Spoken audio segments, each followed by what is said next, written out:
It's the 10th of April 2017. Welcome to episode 31 of RapBabble, the weekly hip hop podcast. If you want to be a host, email me at rapbabble@gmail.com.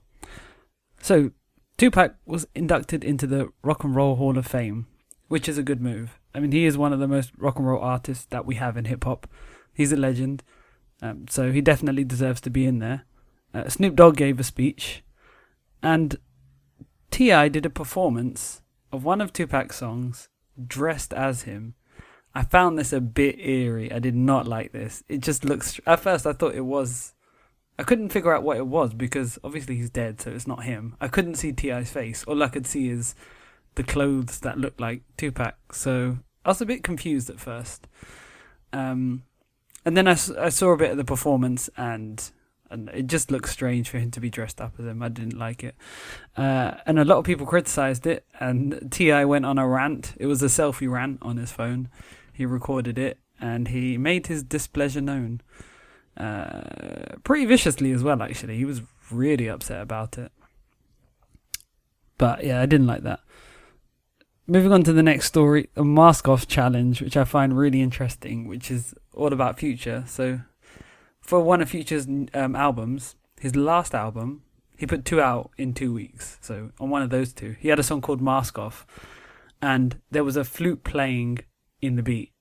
And now we have a new challenge, a la the mannequin challenge, where they take a song and they challenge themselves to do something. So the mannequin challenge was standing still. This one is just replaying that the flute part of the beat, but some people did it with violins, some people did it with voices, people did it with all sorts of things. So it's an interesting challenge. It's not really that entertaining to watch. It's a good way to showcase talent, and I wouldn't generally watch people playing the violin, so it was good to see.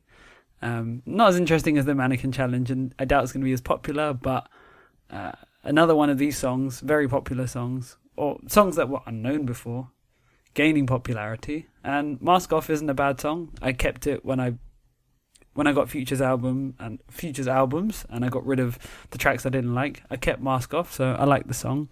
So we have a new craze. Let's get into some song reviews.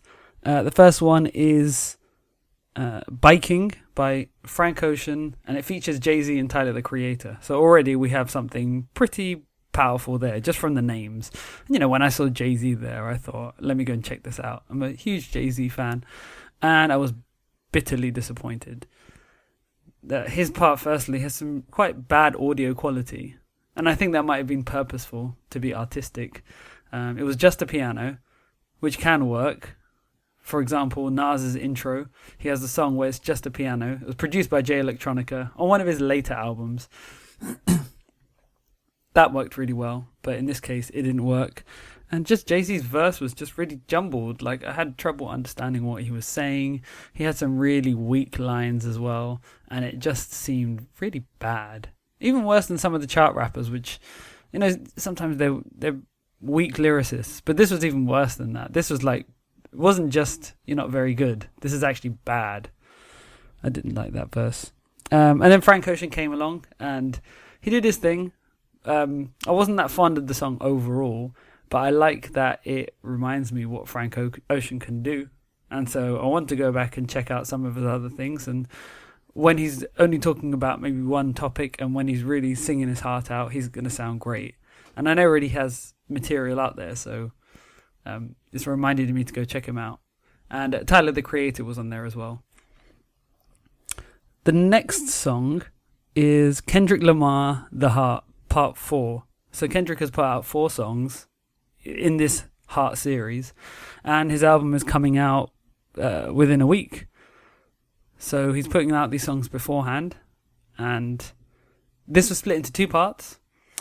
And the second part was extremely long, like the verse. It was just one big block of verse, which I don't like. But Kendrick is a great rapper, and he really showcases that. And it's good to just remember, like, oh yeah, this is what real lyricists can do. And the first part of the first part of the second part. So the beginning of part 2, the first couple of lines was all about challenging other rappers, and he's just saying he's going to eat them for lunch. He even says, "I am the best rapper alive. Call me king." So he's feeling himself, and he has reason to say that. I love it when people say things, kind of outrageous things like that are totally backed up by fact. My other favorite example is when Puff Daddy calls himself rich. He has a song called Bugatti Boys, and it's not a great song, but I really respect realness. So when he says, "I'm rich," I believe it. And it's just so much more powerful than a better song where someone says they're rich when they're not really that rich. He also mentions that he can get J-Lo's on that song. Totally true, he's done that, so I respect the realness. So when Kendrick Lamar calls himself a king, and these words have so much power. When someone says something that isn't true, it doesn't really have the same power, so people don't pay attention. But in situations like this, there's a lot of power behind it. So, best rapper alive, he's in the competition, we'll say. And actually, I can't think of anyone better at the moment. So yeah, he's got the so Drake has the sales crown, Kendrick has the lyricist crown, and then J. Cole is kind of between the two because he's in the middle of both. He's the best of both worlds in a sense. So we've got 3 rap kings at the moment. And it's a good time in hip-hop, actually. It is good. I like all 3 of them. I think they're all really good. They all care about lyrics to different degrees. But yeah, what separates Drake from the other chart rappers is he does actually try to put some lyrics down. He has some lyrics. It's not just totally empty. So he's got that, that minimum level. And I should really just kind of get into these albums more because it's a good time to be a hip-hop fan. People are always complaining like, "Oh, hip-hop is rubbish, there's no lyrics, da-da-da-da-da." But not the popular stuff, but the other side of it. I'm going to call it underground because people outside of hip-hop don't really know Kendrick Lamar, J. Cole that well. They obviously know Drake, but not the other two. So yeah, for that, like the true, I guess it's all true hip-hop. The more underground stuff, the more lyric-based stuff, it's a good time, so we should delve more into that. I need to find a balance because I am overdosing on the Futures and the Race Remeds, but I do like lyrics, so I need to swing back in the other direction. And for the third song, and I was so impressed by this song, A Boogie with a Hoodie is the name of the artist, which is a ridiculous name.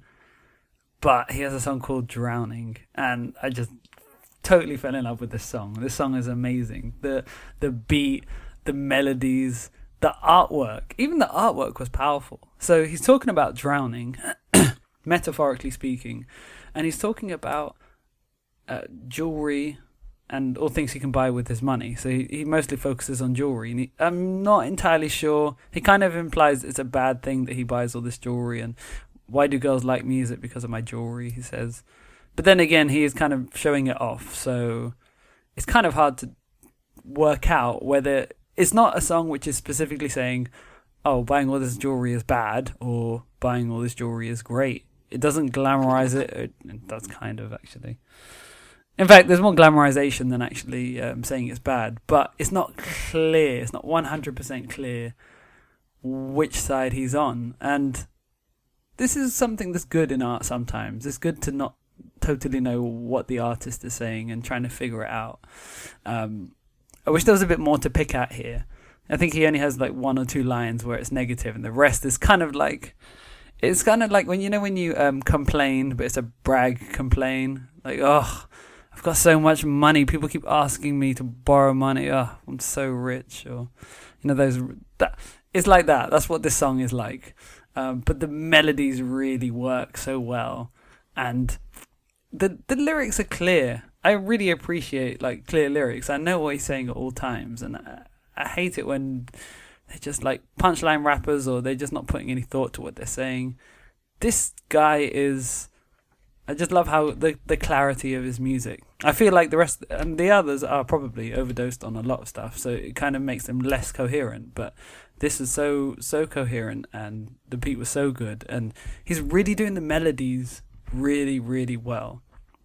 That's what stood out, and it was just constant the whole time. There weren't many gaps where there was just the music playing other than the beginning and the end, and I loved that. Like every second is taken up by his voice, and it just glides over the beat. It's so good. And the artwork is a picture of someone. There's a giant diamond chained to his leg, and he's being pulled down to the ocean.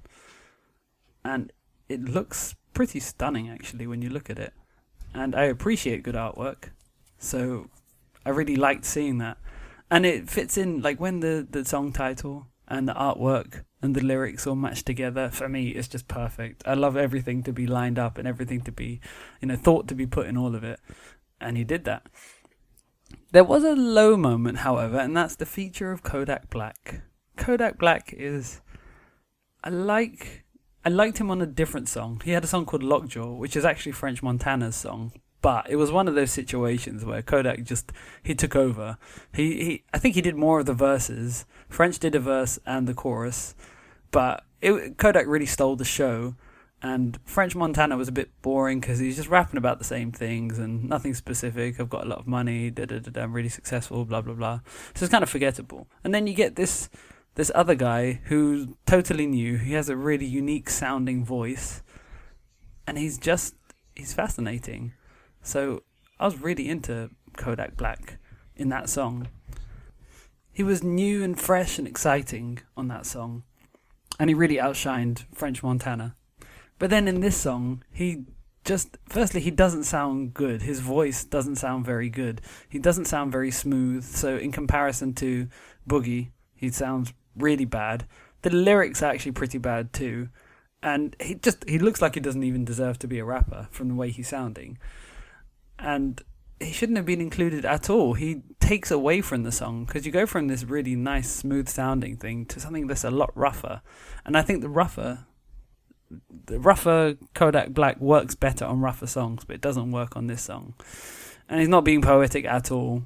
And it's just very basic lyrics, sort of basic rapper lyrics of I've got money and blah, blah, blah. Just all the traditional, typical chart stuff, which is not interesting to hear. And even if he's talking about that stuff, you can talk about it in a different way. But it is the sort of self-glamorizing way, so I didn't really want to hear it, and I just kind of wait for his part to be over. But the song overall, I wish I had a second verse. And normally I don't say that. Normally, when there's a feature, it's nice to have a break from the main artist, but this is one of the few times where actually I really wanted a second verse from the main artist, and the song would have been better without a feature. But I really recommend everyone check out Drowning because it's an amazing song, and it's a song that should be bigger than it is. Like, the quality of the song doesn't match up with its popularity, so it should be bigger than it is, and it's just amazing. Love Drowning. That's all the stories I have for you this week. Tune in next week and we'll be back with more stories. Bye.